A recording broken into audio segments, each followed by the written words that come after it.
Dostlar, biz artıq keçid ola bilərik növbəti panelimizə. Düşünürəm ki, əhval-ruhiyyə maksimuma qalxdı. Elə bu vibe-la, bu atmosferlə də biz Azad müəllimi səhnəyə dəvət edək. Azad Qəhrəmanovu və növbəti panelimizə keçid ola bilərik. Alqışlarınızla.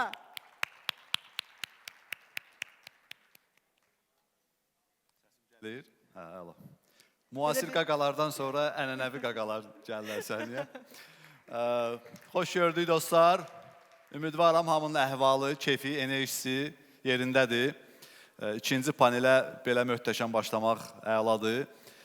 Biz birinci paneldə dəyərli spikerlərimizlə satışı necə etməliyik barədə müzakirələr elədik. Hansı üsullar, hansı yanaşmalar. İkinci panel strategiya panelidir və bu paneldə artıq digər suallar gəlir ki, nə sataq, kimə sataq, harda sataq, hansı şərtlərlə sataq. Bütün bunlar strategiya mövzularıdır və bu da çox önəmlidir.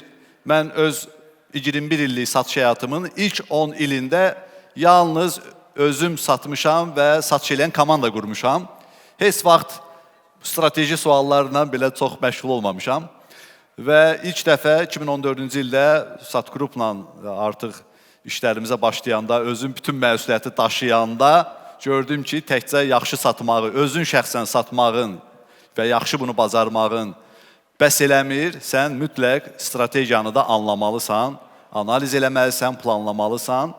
Və bugün bu zalda eləşənlər də böyük qismi rəhbər şəxslərdir, gələcəyin satış rəhbərləridir, sahibkarlardır. Və təbii ki, sizin üçün də önəmlidir ki, biz hansı uğurlu strategiyalardan istifadə edə bilərik. Necə eləyək ki, satışımız daha effektiv təşkil olunsun, daha az əziyyət çəkib sataq, daha arxain olaq, satış fəaliyyətimizə bir stabillik olsun. Çünki bir dəfə, iki dəfə satandan sonra həvəslə bizim üçün stabillik önəmli olur ki, bu satışlar bir ay kəllə-qarxa çıxıb, o bir ay artıq həyəcan içərisində, belə deyək də, satış hədəfini vurmaq barədə narahat olmayaq. Bir stabillik olsun, bir bizə arxayınlıq verən müştəri bazamız olsun, sistemimiz olsun. Hər hansı bir əməkdaş işdən çıxanda, təzəsi gələndə yenə də işlər qarışmasın bir-birinə. Bütün bu mövzular strategiya mövzularıdır və ikinci panel satışa strateji yanaşma panelində mən bizim dəyərli spikerləri istəyirəm səhnəyə dəvət edeyim. 3 maraqlı spikerimiz var, 3 fərqli sektordan. Maraqlıdır ki, bizim bu paneldə həm qida sektoru var, həm elektronika, məişət əşyaları, həm lüks geyim əşyaları, həm B2C var, həm B2B var, həm eksport var, həm ithal var, yəni hər şey var. Çox maraqlı, cəmi 3 spikerdir, amma görün nə boyda böyük mövzuları əhatə edir, ona görə suallarınızı hazırlayın. Mən spikerlərimizi səhnəyə dəvət edeyim. İlk spikerimiz nümunədir ki, necə saç ağartmadan da böyük lider olmaq olar, necə artıq gənc yaşlarından böyük işlər görmək olar. Ölkəmizin ən iri kənd təsərrüfatı və qida şirkətlərindən biri olan Agrodeyri şirkətinin idarə heyətinin üzvü və kommersiya direktoru Əsəd Qurbanzadəni səhnəyə dəvət edirik sizin alqışlarınızla. İkinci spikerimiz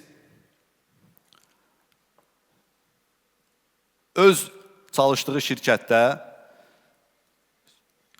Əsəd bəy, xoş gəlmişsiniz.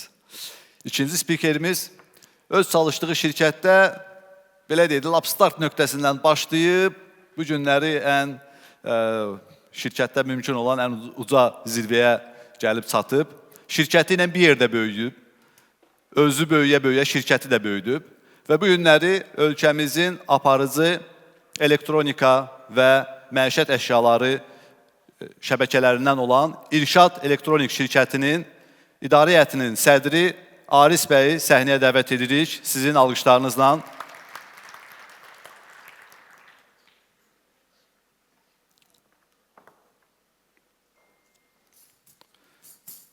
Aris bəy, xoş gördük. Uğur olsun. Çox sağ olun. Dostlar, biz hər zaman nümunə üçün bir istiqamət var ki, ora baxırıq. Bizə ən yaxın gələn bazar mentalitet baxımından, qan bağlılığı baxımından, təcrübə baxımından biz daim Türkiyə şirkətlərindən və Türk ekspertlərdən nümunə götürürük, onlardan öyrənirik. Və növbəti spikerimiz də həm Türkiyə təcrübəsi, həm beynəlxalq təcrübəsi ilə eyni zamanda artıq xeyli müddətdir ki, Azərbaycandakı fəaliyyəti ilə özündə bizim üçün çox dəyərli bilgiləri, təcrübələri cəmləyib, birləşdirib və bugün bizim ondan da öyrənmək imkanımız olacaq. Ölkəmizin ən iri pərakəndəsilərindən biri olan, lüks geyim segmentinin liderlərindən olan Sintex şirkətlər qrupunun baş əməliyyat direktoru Orxan bəyi, Oğuz bəyi, üzr istəyirəm. Oğuz bəyi səhnəyə dəvət edirəm. Mən də axırdan axıra həyəcan keçirdim. Oğuz Bəkir bəyi dəvət edirəm. Xoş gördük, Oğuz bəy. Buyurun. Dostlar, bizim 3 maraqlı mövzumuz var və birinci mövzuda biz ondan danışacağıq ki, şirkətdə satışdan savayı nələr qaydasında olmalıdır ki, satışlar yağ kimi geçsin. İkinci çıxışda isə biz bu barədə dinləyəcəyik ki, hansı strategiya şirkətin inkişafının ilk mərhələsində olmalıdır ki, sonradan biz böyük şirkətə çevrilək, yəni bizi böyük şirkətə çevirə biləcək satış strategiyası, bax bu barədə biz dinləyəcəyik. Hansı ki, ölkəmizin bu dəqiqə ən iri, öz sektorunda ən iri oyuncularından birinin formalaşmağına gətirib çıxardıb. Üçüncü mövzuda isə biz satışda zaman barədə çox önəmli olan resursumuz, ən önəmli resurslarımızdan biri olan satışda zamanın idarə olunması barədə çox maraqlı çıxış dinləyəcəyik.